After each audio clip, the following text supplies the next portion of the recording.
продолжаем тему гипертонии. У нас на медицинской площадке человек с гипертонией.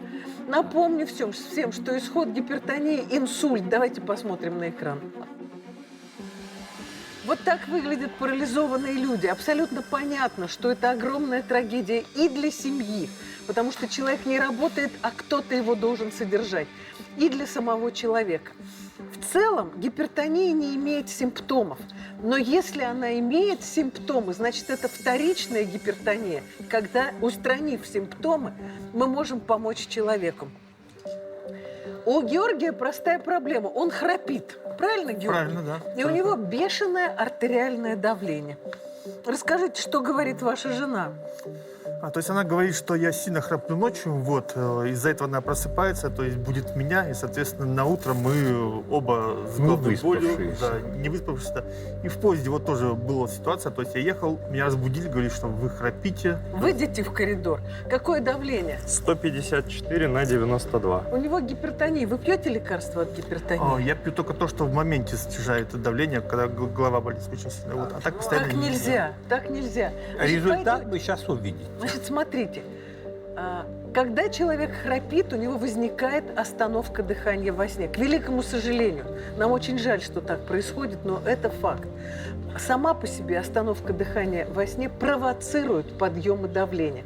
Какие причины приводят к остановке дыхания во сне? Смотрите, во-первых, это могут быть местные причины воздухопереводящих путей. Смотрите, что может быть? Искривление носовой перегородки или сильный отек мозга. Это может быть увеличение миндалин.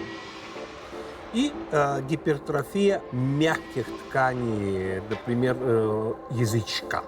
Можно ли, убрав эти причины храпа и вылечив храп, вылечить остановку дыхания во сне и снизить артериальное давление до нормы? Если есть местные локальные причины, хирургическое лечение обычно уменьшает или полностью устраняет остановку дыхания во сне. Но есть масса людей с короткой шеей, полных, у которых типичных локальных причин нет, и им делается полисомнография, и если диагностируется остановка в дыхании во сне, им предлагается лечение специальным аппаратом, СИПАПом. И это уменьшает дневную слабость, головную боль и нормализует артериальное давление. Давайте посмотрим, как проходит исследование человека ночью. Это то обследование, которое вам надо пройти. Вот так проходит обследование во сне. Полисомнография. Всю ночь работу сердца и легких человека фиксируют специальные приборы. За состоянием больного всю ночь наблюдают врачи. Это дышит она, здесь вот дыхание прекратилось. И вот так на протяжении всей ночи, когда пациентка спит, такие вот выраженные нарушения дыхания. Это может привести к остановке сердца, к остановке дыхания. И вот мы знаем, слышали, что вот лег спать и умер во сне. Это может привести к резкому подъему давления, потому что организм пытается вас поддержать. Мозг не получил кровоток из-за остановки дыхания, мозг не получил кислород, и организм поднимает давление, чтобы хлынула кровь в мозг. Правильно? Да, абсолютно правильно. Нет кислорода, он думает, давление низкое. Дай-ка я подбавлю нейромедиаторов и гормонов. И артериальное давление повышается. Остановка дыхания во сне – это одно из причин неконтролируемой гипертонии.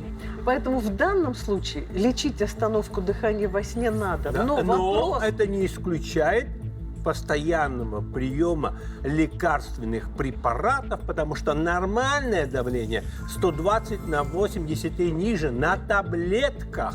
В чем ваша проблема? И вообще это должны знать все.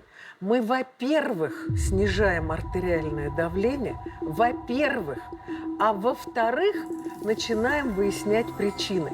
Почему мы, во-первых, снижаем давление? Как вы думаете? Чтобы, может быть, кровоток был нормальный. Нет, вот Чтобы что... вы не погибли. Давление нормальное ниже, чем 120,80. У вас оно сейчас 150, у вас есть кризы выше 180, а значит, может возникнуть инсульт. Вот так. Поэтому не- Бабахнул наш инсульт, а потом паралич. Парализованный человек, и все. Понимаете, поэтому вам показано назначение лекарств. У нас сейчас сидит моя любимая группа, которая называется «Мое давление, моя ответственность». И просто всем измеряет давление. У кого давление выше, чем 120,80? Поднимите руки, кому намерили выше.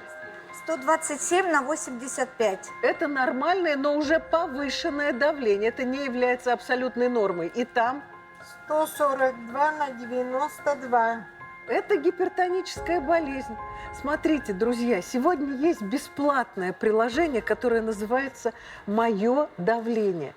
Оно требует от вас одного – измерять давление и фиксировать его в этом приложении. Приложение само, это искусственный интеллект, назначит вам лекарство, проверит, правильно ли назначил лекарство врач, напишет, какие сдать анализы. Когда вы внесете цифры анализов, подправит лекарство. Это все равно, что консультация сразу у всех лучших врачей мира, даже не России. Поэтому у вас ситуация плохая. У вас стойко повышенное давление, вероятно, есть высокие кризы. И вы просто должны начать лечение и, конечно, разобраться с храпом, потому что храп может уменьшить, лечение храпа может уменьшить артериальное давление. Если наша помощь нужна, мы рядом с вами, ладно? Хорошо, спасибо большое. Ненадолго прервемся, а потом продолжим.